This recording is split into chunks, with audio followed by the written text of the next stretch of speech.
ऐसे कितने ही काम देश में हुए हैं जिन्हें आजादी के तुरंत बाद से हो जाना चाहिए था, लेकिन उस समय नहीं हुआ। देश के एक हिस्से पर आजाद भारत की पहली सरकार 1943 में बनी थी। इस समय को अब देश ज्यादा गौरव के साथ स्वीकार कर रहा है। जब आजाद हिंद सरकार के गठन के 75 वर्ष पूरे हुए, तब लाल किले पर देश ने झंडा फहराकर नेताजी को नमन किया था। दशकों से नेताजी के जीवन से जुड़ी फाइलों को सार्वजनिक करने की मांग हो रही थी। ये काम भी देश ने पूरी श्रद्धा के साथ आगे बढ़ाया।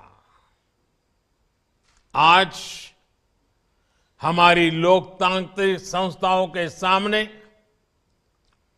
कर्तव्य पथ पर भी नेताजी बोस की भव्य प्रतिमा हमें हमारे कर्तव्यों की याद दिला रही है।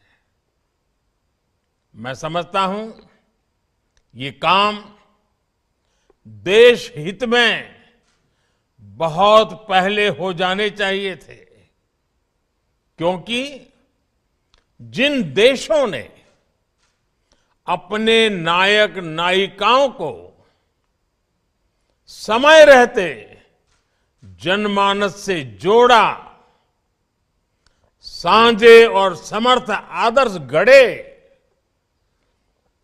वो विकास और राष्ट्र निर्माण की दौर में बहुत आगे गए।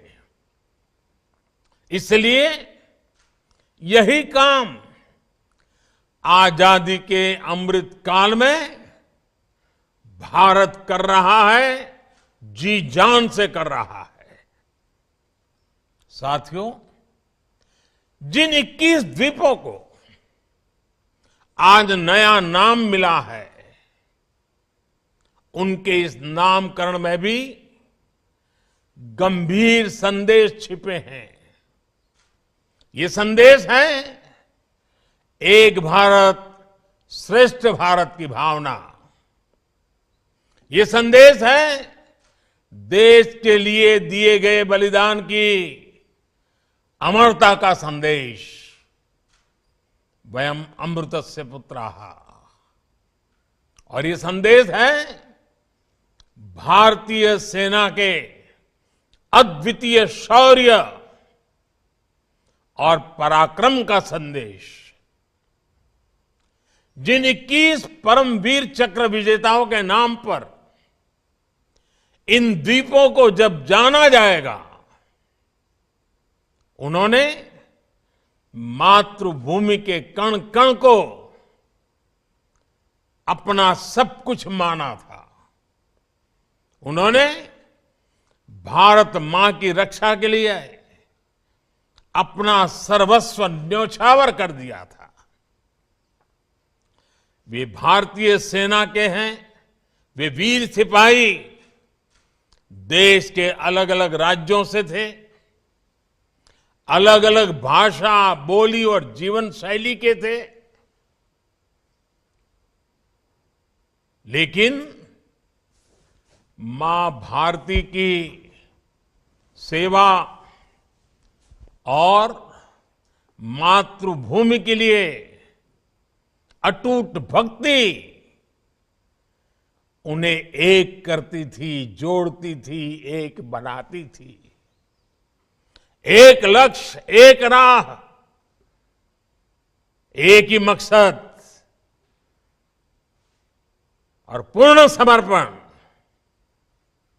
साथियों, जैसे समंदर अलग अलग द्वीपों को जोड़ता है, वैसे ही एक भारत श्रेष्ठ भारत का भाव भारत मां की हर संतान को एक कर देती है।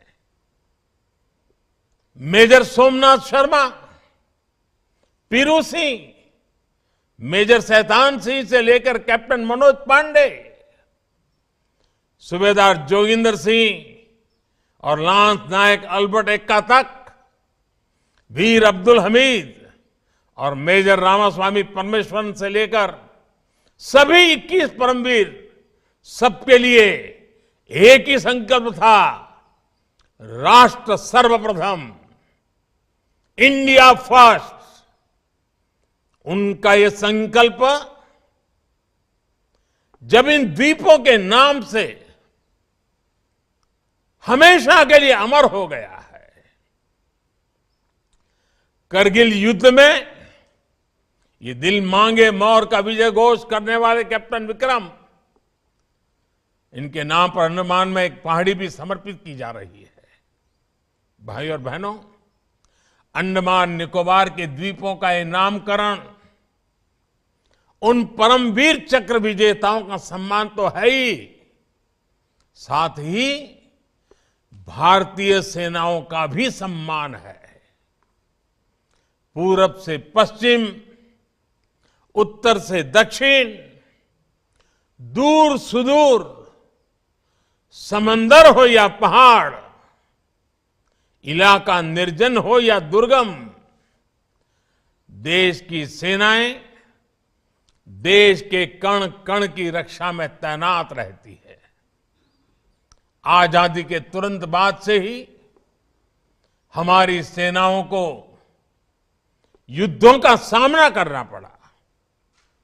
हर मौके पर, हर मोर्चे पर हमारी सेनाओं ने अपने शौर्य को सिद्ध किया है। ये देश का कर्तव्य था कि राष्ट्र रक्षा इन अभियानों में स्वयं को समर्पित करने वाले जवानों को, सेना के योगदानों को व्यापक स्तर पर पहचान दी जाए। आज देश उस कर्तव्य को, उस जिम्मेदारी को पूरे करने का हर कोशिश प्रयास कर रहा है। आज जवानों और सेनाओं के नाम से देश को पहचान दी जा रही है। साथियों, अंडमान एक ऐसी धरती है जहां पानी, प्रकृति, पर्यावरण, पुरुषार्थ, पराक्रम, परंपरा, पर्यटन, प्रबोधन और प्रेरणा सब कुछ है। देश में ऐसा कौन होगा जिसका मन अंडमान आने का नहीं करता है। अंडमान का सामर्थ्य बहुत बड़ा है। यहां पर अथाह अवसर है। हमें इन अवसरों को पहचानना है। हमें इस सामर्थ्य को जानना है।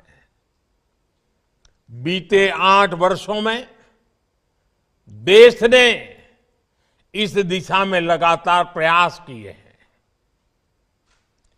कोरोना के झटकों के बाद भी पर्यटन क्षेत्र में अब इन प्रयासों के परिणाम दिखाई देने लगे हैं। 2014 में देश भर से जितने पर्यटक अंडमान आते थे, 2022 में उससे करीब करीब 2 गुने लोग यहां आए हैं। यानी पर्यटकों की संख्या 2 गुनी हुई है, तो पर्यटन से जुड़े रोजगार और आय भी बढ़े हैं। इसके साथ ही एक और बड़ा बदलाव बीते वर्षों में हुआ है। पहले लोग केवल प्राकृतिक सौंदर्य के बारे में, यहां के बीचेज के बारे में सोचकर अंडमान आते थे, लेकिन अब इस पहचान को भी विस्तार मिल रहा है। अब अंडमान से जुड़े स्वाधीनता इतिहास को लेकर भी उत्सुकता बढ़ रही है। अब लोग इतिहास को जानने और जीने के लिए भी यहां आ रहे हैं। साथ ही अंडमान निकोबार के द्वीप हमारी समृद्ध आदिवासी परंपरा की धरती भी रहे हैं। अपनी विरासत पर गर्व की भावना इस परंपरा के लिए भी आकर्षण पैदा कर रही है। हम नेताजी सुभाष चंद्र बोस से जुड़ी स्मारक और सेना के शौर्य को सम्मान देशवासियों में यहां आने के लिए नई उत्सुकता पैदा करेगा।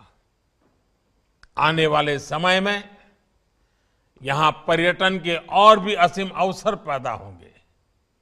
साथियों, हमारे देश की पहले की सरकारों में खासकर विकृत वैचारिक राजनीति के कारण दशकों से जो हीन भावना और आत्मविश्वास की कमी रही, उसके कारण देश के सामर्थ्य को हमेशा अंडर एस्टिमेट किया गया। चाहे हमारे हिमालयी राज्य हो, विशेषकर पूर्वोत्तर के राज्य हो, या फिर अंडमान निकोबार जैसे समुद्री द्वीप क्षेत्र, इन्हें लेकर ये सोच रहती थी कि ये तो दूर दराज के दुर्गम और अप्रासंगिक इलाके हैं। इस सोच के कारण ऐसे क्षेत्रों की दशकों तक उपेक्षा हुई, उनके विकास को नजरअंदाज किया गया। अंडमान निकोबार द्वीप समूह इसका भी साक्षी रहा है। दुनिया में ऐसे कई देश हैं, ऐसे कई विकसित द्वीप हैं जिनका आकार हमारे अंडमान निकोबार से भी कम है, लेकिन चाहे सिंगापुर हो, मालदीव हो, सेशेल्स हो, ये देश अपने संसाधनों के सही इस्तेमाल से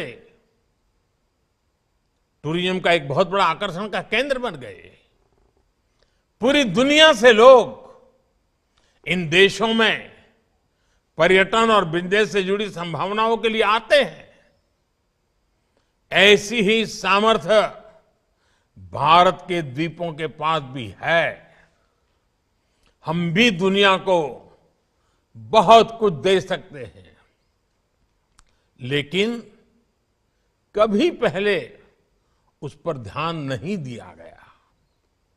हालात तो ये थे कि हमारे यहां कितने द्वीप हैं, कितने टापू हैं, इसका हिसाब किताब तक नहीं रखा गया था। आज देश इस और आगे बढ़ रहा है। अब देश में प्राकृतिक संतुलन और आधुनिक संसाधनों को एक साथ आगे बढ़ाया जा रहा है। हमने सबमरीन ऑप्टिकल फाइबर के जरिए अंडमान को तेज इंटरनेट से जोड़ने का काम शुरू किया।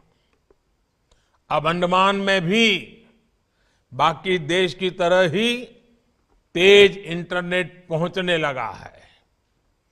डिजिटल पेमेंट और दूसरी डिजिटल सेवाओं का भी यहां तेजी से विस्तार हो रहा है। इसका भी बड़ा लाभ अंडमान आने जाने वाले टूरिस्टों को हो रहा है। साथियों, अतीत में अंडमान निकोबार ने आजादी की लड़ाई को नई दिशा दी थी। उसी तरह भविष्य में ये क्षेत्र देश के विकास को भी नई गति देगा।